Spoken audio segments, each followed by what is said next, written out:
Bueno, pues continuamos con esta siguiente parte de la clase y nos quedamos justamente aquí, en las características políticas, sociales y económicas. Voy a continuar. Esta va a ser la máxima extensión territorial de la Triple Alianza. De hecho, se está marcando aquí las tres capitales, Tlacopan, Tenochtitlan y Texcoco. Y cada uno de los diferentes tlatoanis, el tlatoani que dirigía a Tenochtitlan va a ser el tlatoani que va a coordinar las conquistas. Tenemos a Izcoatl con este color, no sé, es un color salmón, una cosa así extraña. Vemos cómo amplía el dominio de la Triple Alianza. Después vemos a Moctezuma y Luicamina, que es Moctezuma I, en donde hay una mayor expansión. De hecho, someten a los totonacas. Axayacatl, vemos una ampliación en la zona totonaca, en la parte oriental del centro del altiplano y por el sur. Ahuitzol y Moctezuma Xocoyotzin van a ser los últimos dos tlatoanis que van a expandir sus dominios, en el caso de Ahuitzol, con un enclave, así se le conoce, en la región del Soconusco, que es actualmente Chiapas.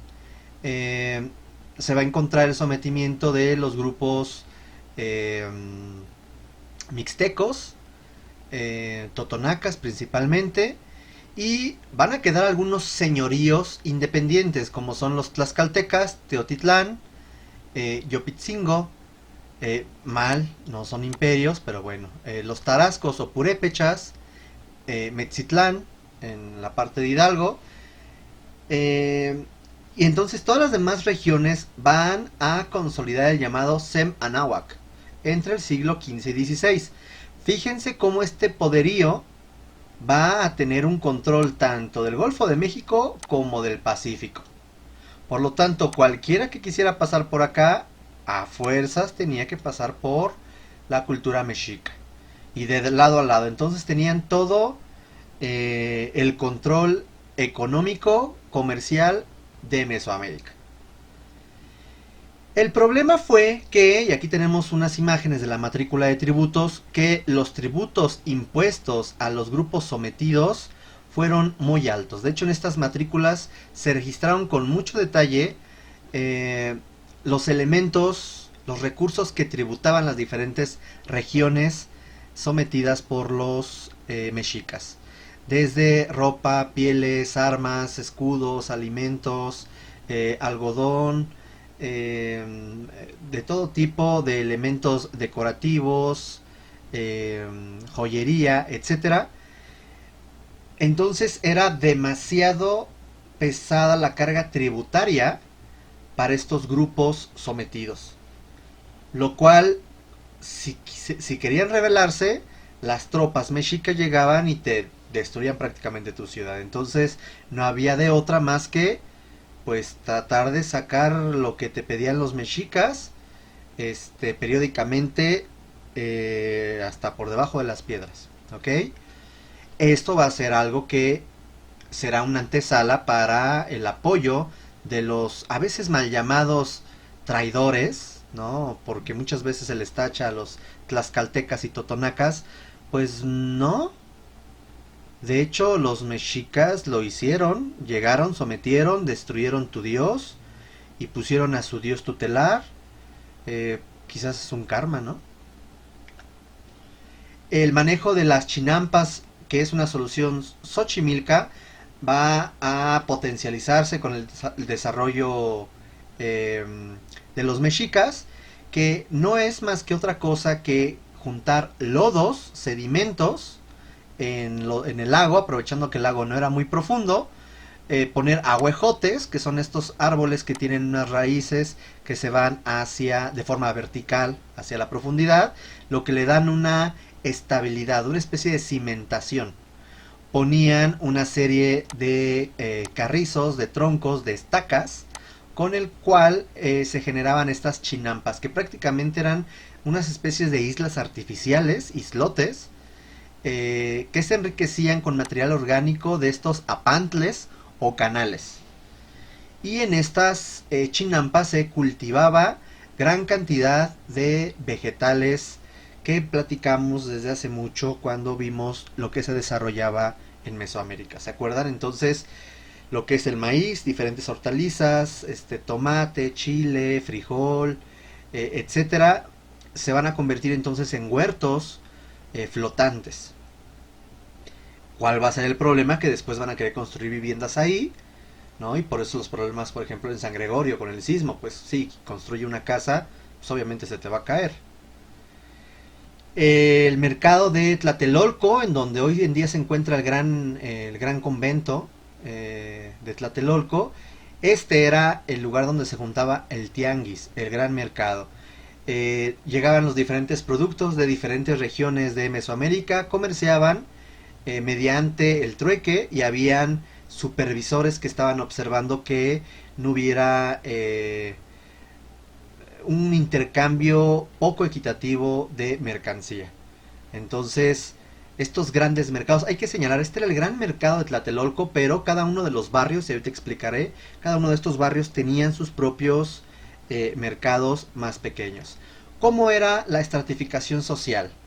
Hay que explicar primero que es una pirámide social en donde encontramos que la clase más baja son los Tlatlacotin, que son los esclavos, Tlatlacotin, porque lleva acento en la I. Luego sigue el siguiente nivel en donde encontramos los Masewali, que son agricultores y artesanos, y los Mayeques, braceros. Ahorita explico qué es esto de Tepochcali. Entonces, de entre los agricultores, artesanos y braceros, salen soldados. De hecho, estos grupos se van a ubicar por, así decirlo, barrios, y estos barrios se les va a llamar calpulis. Y cada calpuli tiene que aportar cierto número de soldados al gobierno para poder controlar tanto defensas como ofensiva. Luego encontramos el siguiente nivel, que son los pochtecas, que son comerciantes y extranjeros. Los pipiltín, que son nobles, sacerdotes, jueces, funcionarios y guerreros. Ya después vemos que es el calmecac. Y finalmente el Hueytlatoani, el gran jefe. Resulta que de estos calpulis, así como salen soldados, también el jefe de cada calpuli va a formar parte de un gran consejo.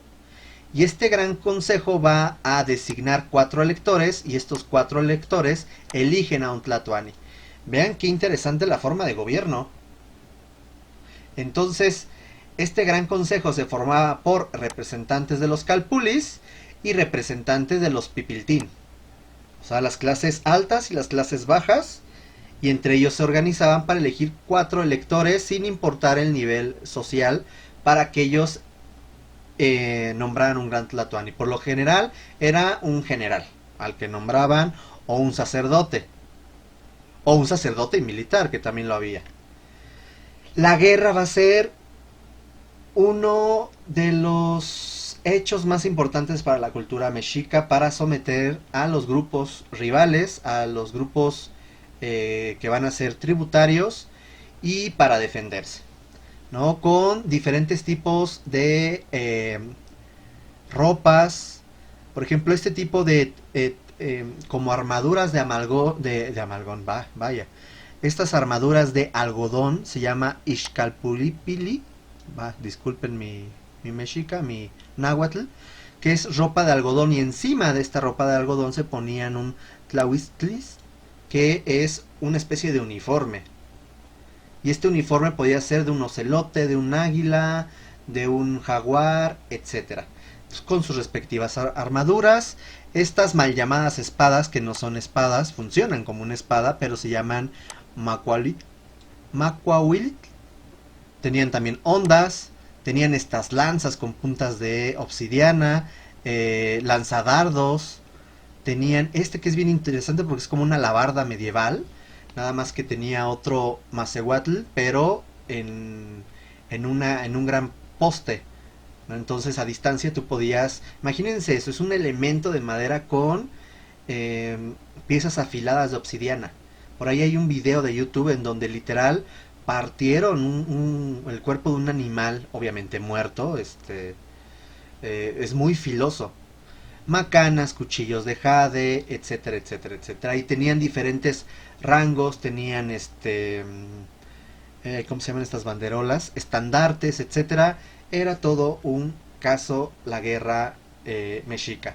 De hecho, cuando había paz, ellos mismos organizaban eventos que se llamaban las guerras florales o floridas. En esta piedra que se llama la piedra de Tizoc, eh, que por cierto, esta hendidura que encontramos lo hicieron en el periodo virreinal, porque esta piedra de Tizoc se convirtió en una pila bautismal para quitarle el demonio, según los castellanos. Entonces, aquí lo que hacían era capturar eh, soldados o esclavos de culturas sometidas y amarrarlas a esta piedra que es llamada una piedra gladiatora, pero no me gusta el nombre porque es algo muy europeo.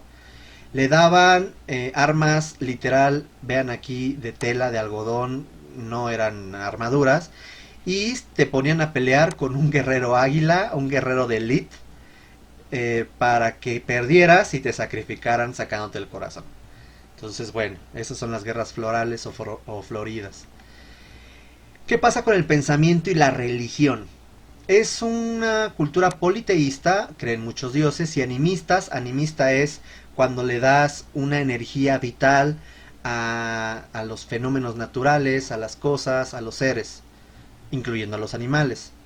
Se desarrolla la mitología de legitimación política religiosa basada en la cultura tolteca y teotihuacana. Ellos se consideraron herederos. De hecho, un tiempo sus descendientes, bueno, sus ancestros, buscaban mezclarse con descendientes de toltecas, sobre todo mujeres toltecas. Después con eh, colhuas y tecpanecas, y bueno, al final ya con eh, eh, Tacuba y con los acolhuas de Texcoco. Entonces, buscan ellos considerarse herederos de toda esta tradición teotihuacana y tolteca. Huitzilopochtli es el dios tutelar, eh, y tiene mucha importancia los dioses mesoamericanos, Tlaloc, eh, eh, ay, se me fue el del sol, Tonatiuh, pues aquí lo tengo enfrente, Tonatiuh, Mistli, que es la diosa de la luna, en fin, todos los dioses que ya habíamos platicado anteriormente son adorados. Animales sagrados, águilas, coyotes, jaguares, ocelotes, sapos, serpientes. De hecho, los soldados se visten de águilas, de coyotes, de jaguares y de ocelotes. Hay un desarrollo muy amplio de la astronomía, la medicina, una lengua pictográfica que es el náhuatl y un sólido sistema educativo. La gran importancia de la sanidad, los mexicas se bañaban hasta 3 veces al día, y la infraestructura hidráulica, canales, diques, baños, temazcales, etcétera.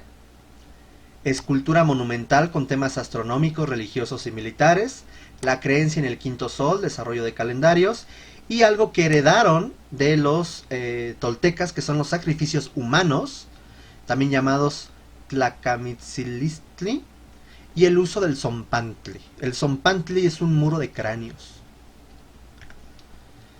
La idea de los sacrificios no es nuevo, ya se había hecho en la zona maya, en otras horizontes culturales, pero va a ser en el postclásico cuando tiene mayor relevancia el desarrollo de los rituales de sacrificio humano para sacarles el corazón.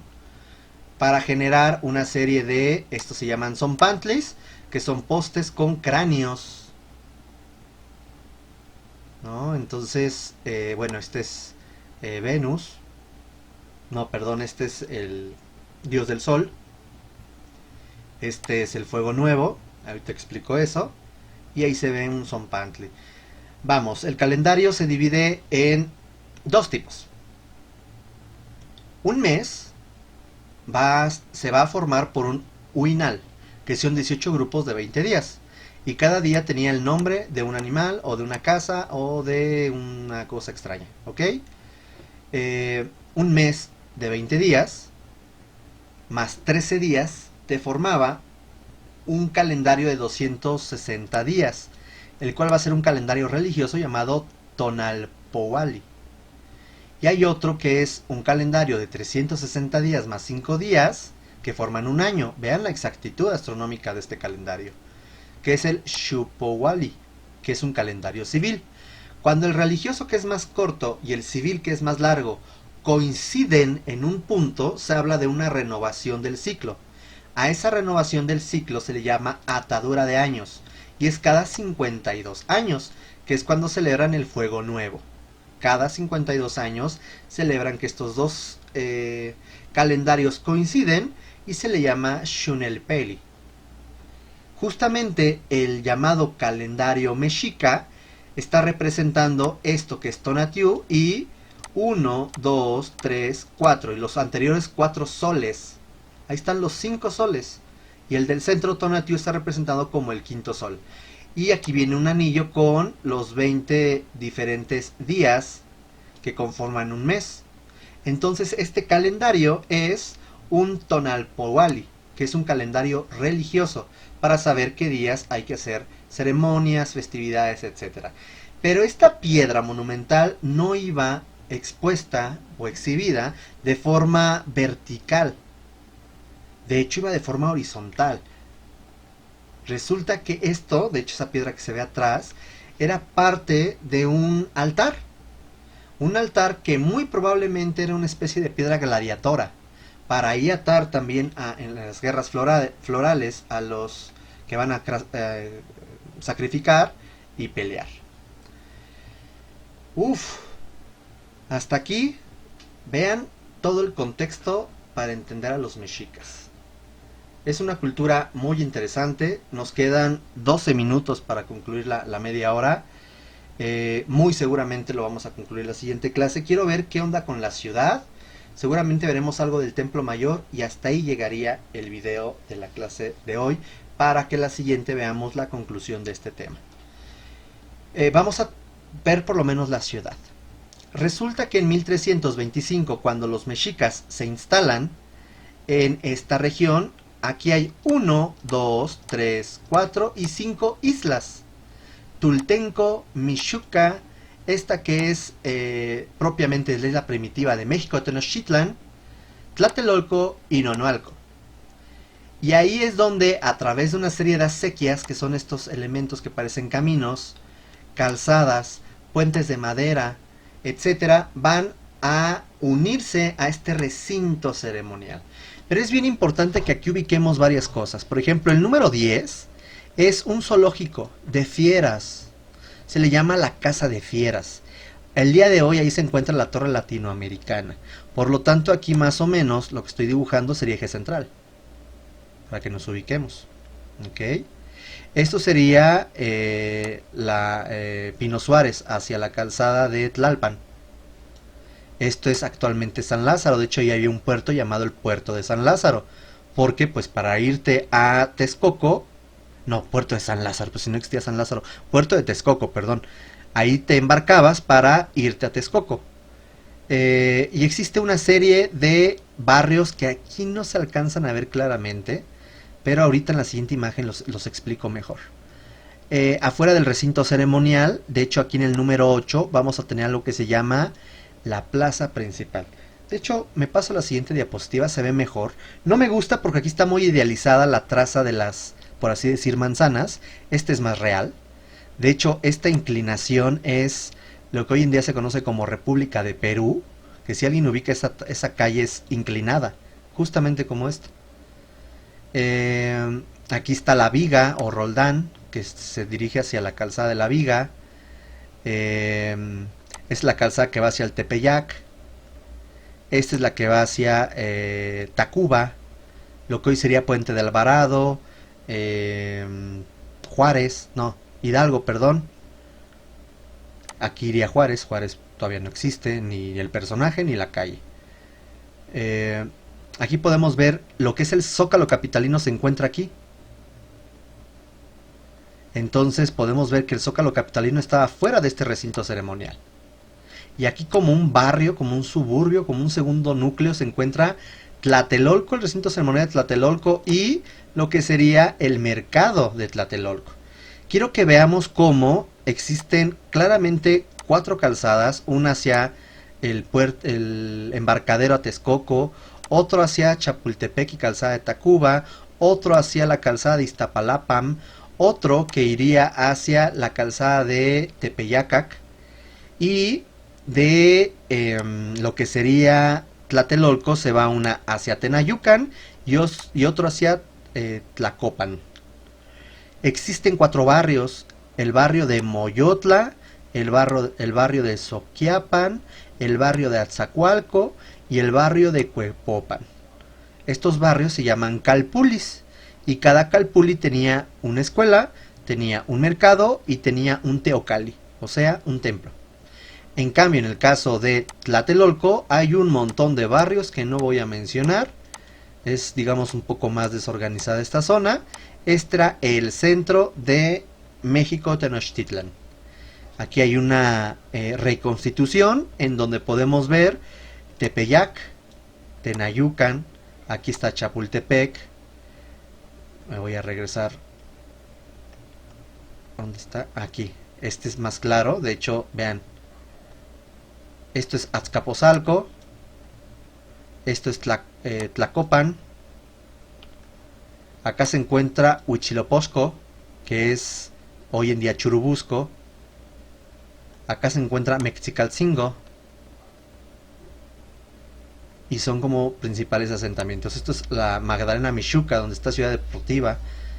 Vean, ¿no? Increíble para los españoles haber visto esto.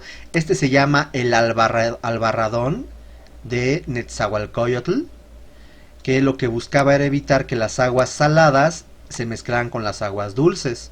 Pero aquí también hay otro, de hecho creo que aquí se alcanza a ver, sí, aquí hay otro dique o albarradón que se le llama de Ahuitzol.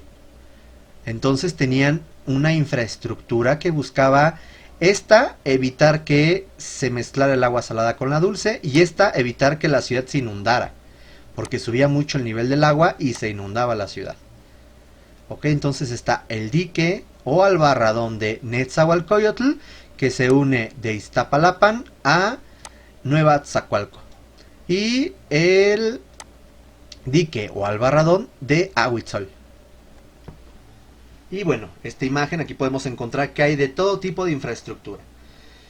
Templos, adoratorios, altares, juegos de pelota, edificios administrativos, habitacionales, palacios, vivienda, temazcales y baños, como los famosos baños del Peñón de los Baños o los baños de Chapultepec, los espacios astronómicos, espacios educativos. Resulta que en el recinto ceremonial estaban los el Calmecac, que era la escuela de los Pipiltín, de los nobles.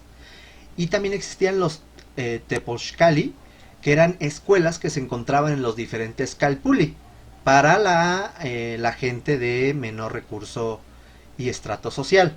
Existían mercados, puertos, una infraestructura hidráulica y defensiva, como calzadas, acequias, que son estos canales. Si se fijan, todo esto que está en azul son canales de agua. Por ahí van barquitos, barcazas, puentes de madera, drenaje, albarradones, acueductos, murallas. Porque resulta, este es el recinto ceremonial, resulta que todo esto es una muralla. Y esa muralla es llamada Cuautepantli, y es el muro de serpientes. Es una serpiente que tiene es una muralla que tiene forma de crótalos de serpiente. Déjenme regreso un poco para señalar justamente cómo aquí el recinto ceremonial que está amurallado, afuera se encuentra el Palacio de Moctezuma, que hoy en día es el Palacio Nacional, y el palacio, otra serie de palacios. Aquí está el Palacio Taxayacatl, en fin, entonces todos los que son los palacios se encontraban afuera del recinto ceremonial. En el recinto ceremonial no vivían los tlatoanis, era el recinto ceremonial, el axis mundi, el norte para allá, el sur para allá, El sol nacía de este lado, por un momento podría coincidir con este espacio entre los dos templos gemelos. Vamos a ver qué se encontraba en el recinto sagrado. Primero estaba amurallado por un cuatepantli, que es una muralla con crótalos de serpiente. Luego está el templo mayor, que está dividido en unos templos gemelos. El templo a Huitzilopochtli y el templo a Tlaloc. Tenemos el recinto de los guerreros jaguar, que es el C. Tenemos el recinto de los guerreros ocelote. Tenemos los templos a Tezcatlipoca, que son gemelos y se encuentran a los lados. Tenemos el adoratorio a Ejecatl Quetzalcoatl. Acuérdense que es un adoratorio porque tiene planta circular. Y una serie de templos aquí. Este es un altar. Estos templos, el primero es el templo de Coacalco. Ahí guardaban las deidades de los pueblos conquistados. Ahí los guardaban. Aquí tenemos el Cihuacóatl, que es la deidad de las mujeres que mueren una vez que dieron a luz. Tenemos aquí al Chicomecoatl, que es de la agricultura, y Xochiquetzal, la diosa del amor, la fertilidad y una que otra lujuria. ¿Ok? El juego de pelota, aquí está. El juego de pelota se le llama Tlachtli. El Huitzompantli, que es este muro de cráneos. Imagínense, aquí sacrificaban, aquí ponían tu corazón, bajaban y ya luego aquí pues ponían tus cráneos, ¿no? Entonces, bueno, tus cráneos no, los cráneos. El Totzpalatl, que es un ojo de agua, era una especie de manantial natural donde salía el agua, se consideraban aguas sagradas. El Calmecac, que es la escuela de los Pipiltín, y el conjunto del templo de Tonatiuh, que es un templo que se le rendía tributo y adoración al dios del sol, Tonatiuh. Esto es en términos generales lo que se encontraba en el recinto ceremonial de México Tenochtitlan, el ombligo del mundo, México. Eso significa de México, lugar del ombligo de la luna. Aquí hay una maqueta que se encuentra actualmente en el metro de la Ciudad de México, bastante chafita la verdad, pero nos da a entender cómo estaba la ubicación tanto de los ocelotes, que son los guerreros. Imagínense, son guerreros de élite, los guerreros que se encontraban, que estábamos diciendo que es jaguar, ocelote, el templo mayor, que son templos gemelos, los de Tezcatlipoca, el adoratorio Quetzalcoatl, Ejecatl, el juego de pelota, el ojo de agua, el Huitzompantli, el adoratorio a Tonatiuh, el Calmecac de los Pipiltín, ¿ok? Y una serie también de adoratorios que andan por ahí, ¿no? Que son altares, varios. ¿Qué pasa actualmente con esto? ¿Existe? Sí, sí existe, está bajo la Ciudad de México. De hecho, quiero que vean esta imagen. Vean cómo aquí están marcadas actualmente las calles: Donceles, González Obregón, Tacuba, Madero, República de Guatemala, Justo Sierra. Y encima se ve una sombrita, por ejemplo aquí, y lo voy a marcar con rojo, está la huella de lo que es la Catedral Metropolitana. Entonces, ¿por qué no pusieron la catedral encima del Templo Mayor? De entrada porque era enorme, tenía 60 y tantos metros de altura. Entonces lo que hicieron fue descapotarla, o sea, romperle toda la parte superior al templo y usar este material para construir los mismos edificios virreinales. Entonces los edificios quedaron sepultados y al día de hoy abajo de la catedral se encuentra parte del templo de Tonatiuh, parte del Huitzompantli, o sea, de los cráneos estos de los sacrificados. Sobre la calle de Tacuba encontramos parte del adoratorio de Ejecatl Quetzalcoatl y el juego de pelota. Acá se encuentra la casa, el Centro Cultural de México España, y en la parte inferior se encuentra el Calmecac. Ahorita les voy a mostrar estas imágenes. Y aquí está lo que el día de hoy es el Templo Mayor, que tumbaron prácticamente toda una manzana virreinal para descubrir el templo. ¿Fue la mejor decisión? No lo sé.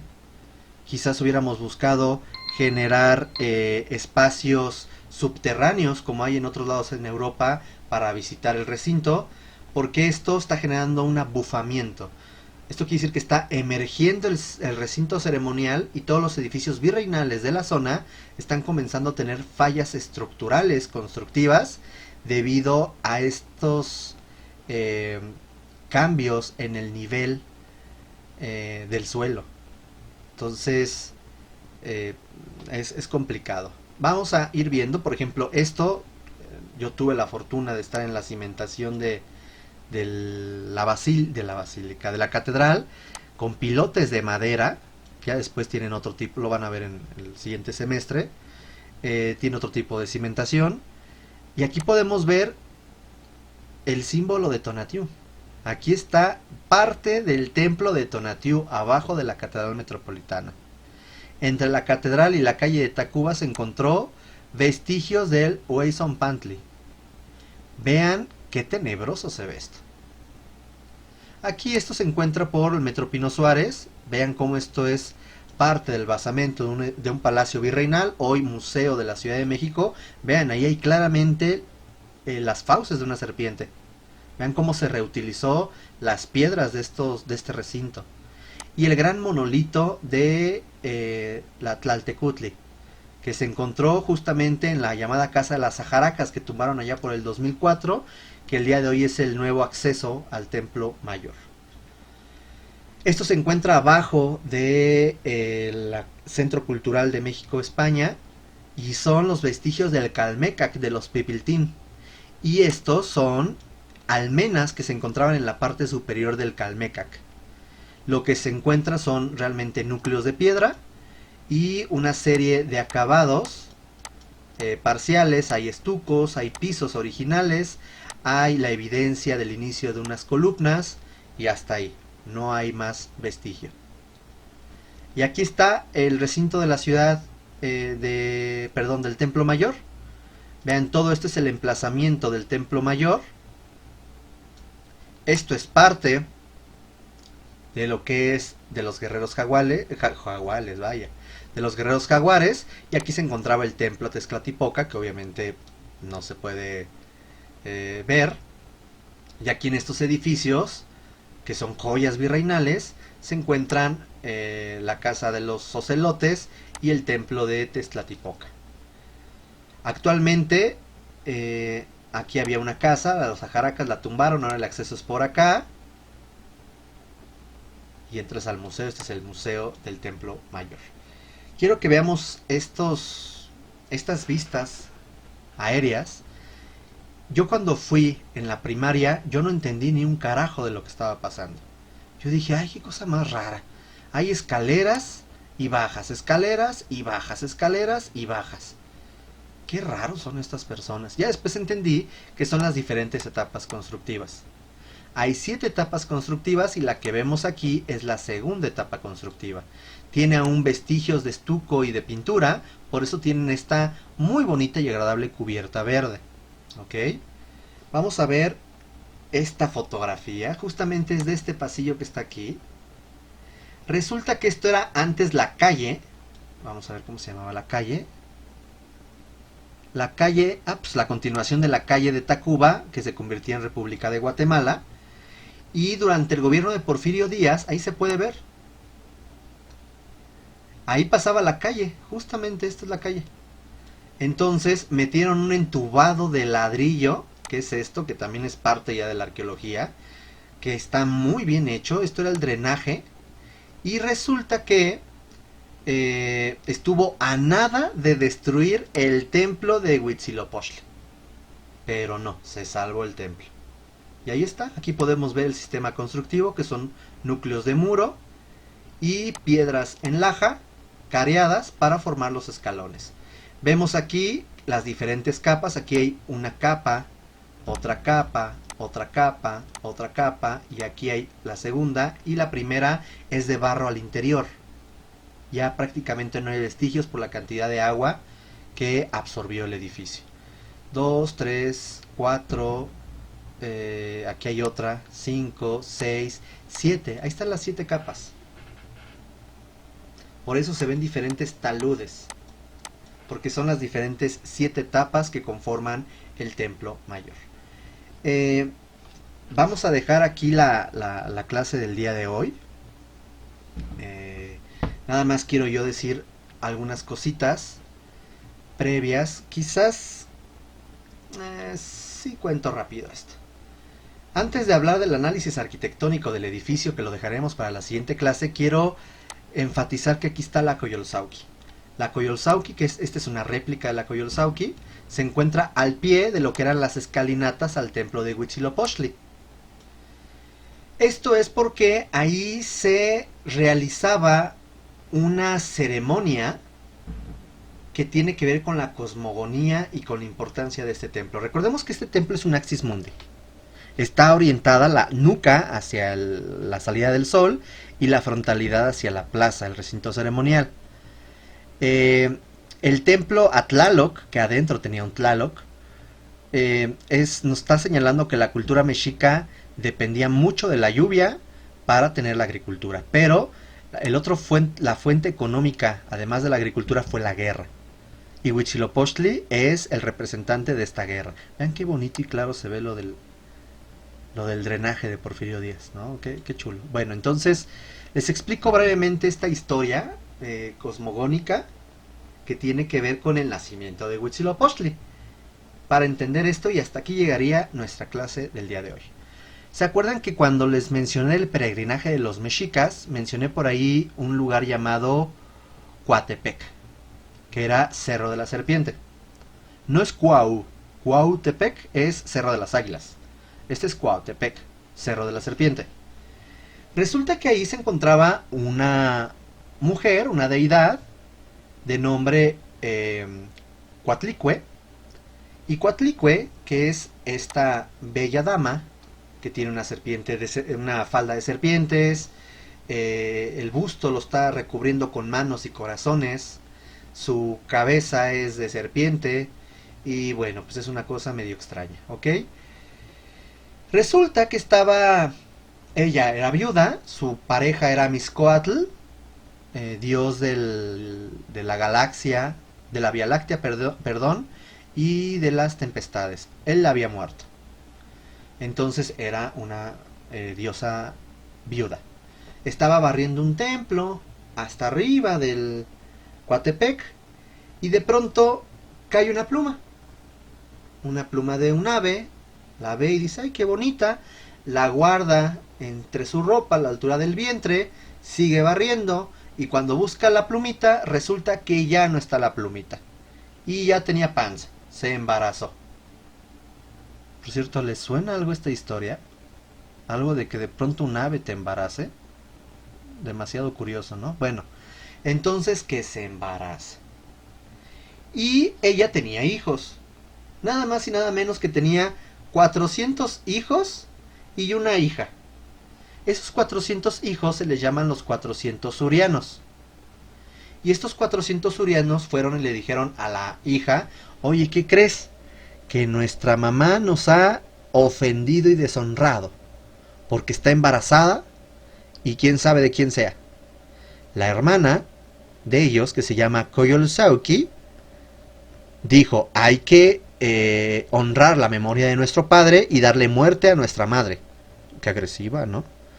Entonces, uno de los 400 surianos, de nombre que no recuerdo y que jamás en mi vida me voy a aprender, fue a Coatepec y le dijo a la Coatlicue, oye, tu hija junto con mis otros hermanos, bueno, mis 399 hermanos, quieren venir a matarte.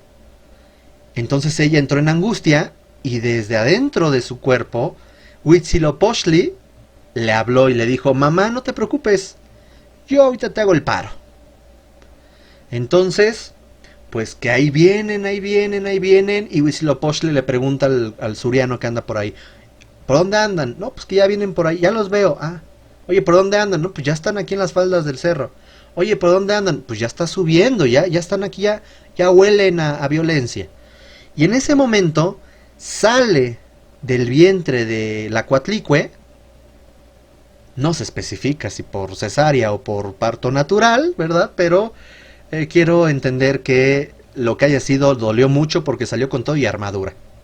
Entonces ya salió hecho hombre, así grandote, con su armadura y con una espada llamada Shukoatl, que es una serpiente de fuego. Que ahí lo tiene, ahí está.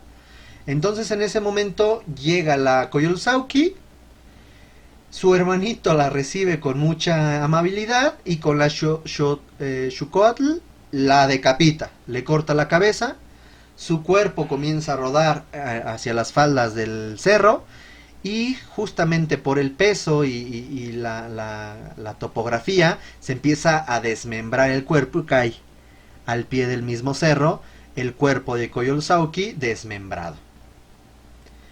Y en ese momento entonces decide perseguir a los 400 surianos, bueno, 399 surianos, para darles mate. Algunos se les escaparon, pero la gran mayoría los capturó, los mató y se quedó con su ropa.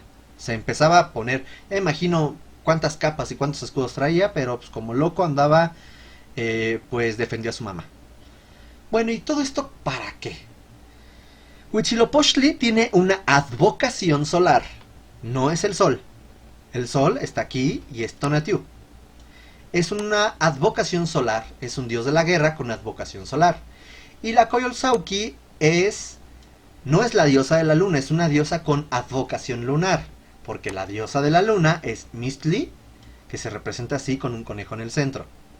Entonces, se puede entender que esta es una lucha. Es una alegoría entre el bien y el mal, la luz y la oscuridad, el día y la noche. De hecho, vean qué interesante. La luna cuando la vemos, como la vemos en pedazos, no siempre cuando es cuarto menguante, etc., resulta que es la Coyolxauhqui desmembrada.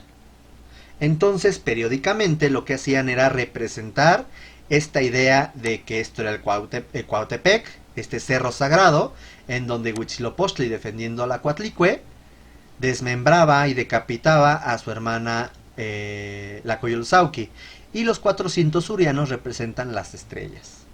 Por eso aparecen la luna y las estrellas en la oscuridad y los vence el sol, el día, Huitzilopochtli. Esa es la alegoría que buscan representar. Compañeros, la siguiente clase veremos todo lo que es los elementos arquitectónicos del Templo Mayor, algunos elementos que van a caracterizar a este lugar, adoratorios, etcétera, y algunas influencias fuera de la ciudad del recinto sagrado. Gracias, compañeras, compañeros, cuídense mucho, pórtense bien y nos vemos dentro de 8 días.